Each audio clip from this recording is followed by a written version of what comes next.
Oke, assalamualaikum warahmatullahi wabarakatuh. Di sini saya akan menjelaskan CRUD Laravel 8, yaitu CRUD akun, siswa, mata pelajaran, dan kelas. Di sini saya juga menggunakan templating, yaitu menggunakan admin LTE 3 dan login system. Oke, coba kita login saja. Nah, ini menggunakan login yang menggunakan username. Itu passwordnya. Oke, salah. Passwordnya salah. Coba kita ulang. Oke, nah ini masuk. Di sini, ini menggunakan akun, yaitu mengambil dari tadi untuk login. Coba kita tambah.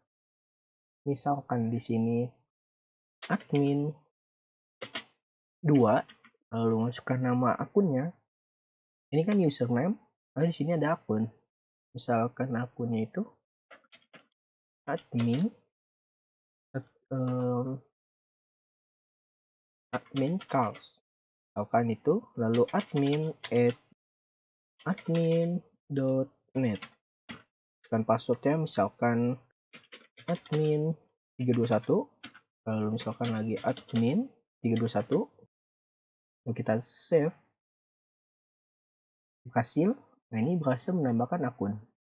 Nah, kenapa di sini yang baru masuk itu di atas? Karena di sini menggunakan descending. Coba kita show. Nih, sini ada tanggal dibuatnya, itu menggunakan tanggal dan waktu Indonesia bagian barat. Dan di sini juga waktu Indonesia bagian barat, yaitu menggunakan waktu Jakarta. Oke, di sini ini untuk detail. Lalu di sini ada edit. Di sini ada edit. Sekarang ini kita ganti jadi admin 3. Lalu passwordnya admin 4321. Admin 4321. Kita update. Nah, berhasil. Akun berhasil diupdate. Nah, di sini ada hapus untuk menghapus. Kita akan hapus. Sebelum menghapus, di sini ada confirm, yaitu yakin ingin menghapus akun ini. Kalau kita batal, tidak terjadi apa-apa, dan kita oke. Nah, dia akan menghapus. Lalu dimunculkan pop-up berhasil menghapus akun. Oke. Oke, bagian akun di sini sudah selesai. Dan di sini saya juga menggunakan aktif untuk di set bar-nya. Kita ke siswa dulu. Nah, di siswa di sini masih kosong. Coba kita akan tambahkan. Itu misalkan siapa? Kan kelas siswa, misalkan 14 SMA, misalkan laki-laki. Ini misalkan kita pilihnya tanggal 6 kemarin 2021, nomor handphone siswanya 08 67 nih. Nah, misalkan itu, lalu misalkan kita masukkan siapa at gmail.com, misalkan gmail.com, lalu kita tambahkan. Nah, berhasil menambahkan siswa.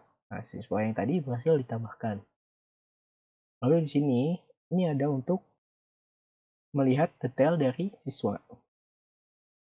Nah, ini ya ID-nya 11, dan tanggal terdaftarnya itu 2021 bulan 4, tanggal 18, pukulnya ini 20.47 lewat 44 detik. Oke. Ini untuk bagian detail. Coba kita edit datanya. Misalkan di sini siapa ya? Lalu 14 SMK. Misalkan kita ganti tanggal lahirnya itu 5. Misalkan di sini nomor handphonenya kita tambahin. Kita 08. Di sini misalkan kita ganti jadi @gmail.net. Update perubahan. Nah, dia berhasil di edit. Tuh, kita hapus, ya sama kayak tadi, dia ada muncul konfirmasi sebelum menghapus. Kita oke.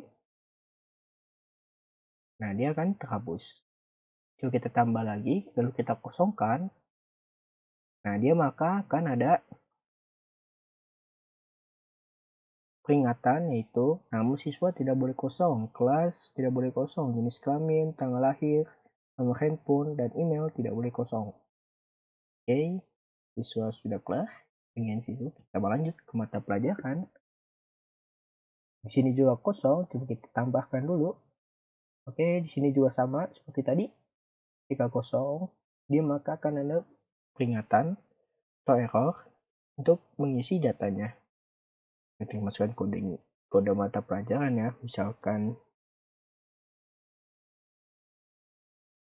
ERI 3424, misalkan ERI 31321. Lalu misalkan nama mata pelajarannya itu Python level dasar.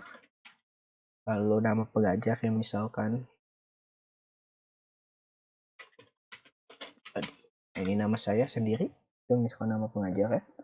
Lalu masukkan durasi mata pelajaran. Durasi mata pelajaran di sini, lamanya pelajaran itu misalkan isinya itu 120 jam, misalkan 120 jam, coba kita save. Nah, ini berhasil menambahkan mata pelajaran. Lalu kita misalkan detailnya.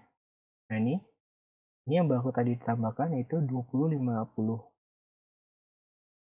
Oke, coba kita edit.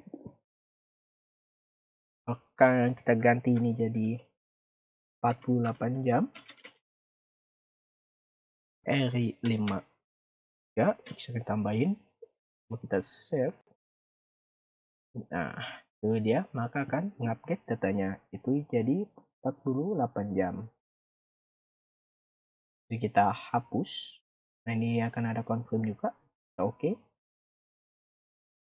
Hasil mata pelajaran masih dihapus. Oke, kita ke kelas. Kita tambah kelas. Silakan masukkan nama kelas. Lab keyboard. Misalkan lab keyboard. Fungsi kelas itu untuk 4 teori dan praktek. Lalu masukkan jenis kelas itu misalkan kayak laboratorium kelas, atau misalkan seperti itu. Kita masukkan laboratorium, kita save.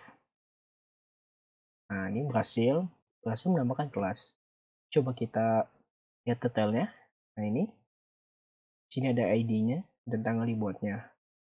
Kita ke kelas lagi, kita edit, misalkan lab keyboard 2, edit, laboratorium edit, kita save. Nah, dia bakal memunculkan pop-up kelas berhasil diupdate. Coba kita hapus. Nah, dia bakal ada konfirmasi. Coba kita oke aja. Nah, dia juga akan muncul pop-up. Oke, di sini ada logout. Coba kita logout. Nah, dia bakal balik lagi ke sini. Dan coba kita misalkan masuk ke tempat yang tadi, yaitu siswa. Nah, dia bakal balikin, yaitu disuruh login dulu. Oke, kita ke codingannya. Di sini kita mulai dari controller.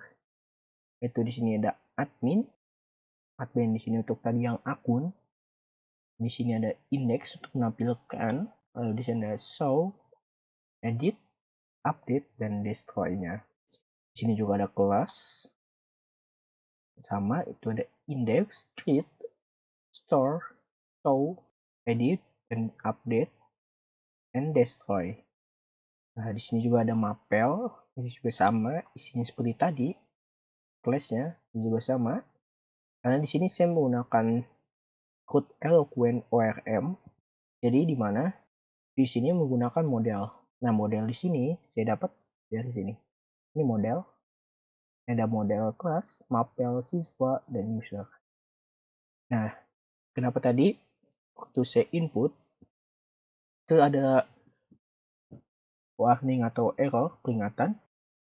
Data siswa tidak boleh kosong, misalkan kayak gitu. Karena di sini saya menggunakan request, yaitu request untuk menampilkan error tersebut. Nih, misalkan ini username tidak boleh kosong, nama tidak boleh kosong, email tidak boleh kosong.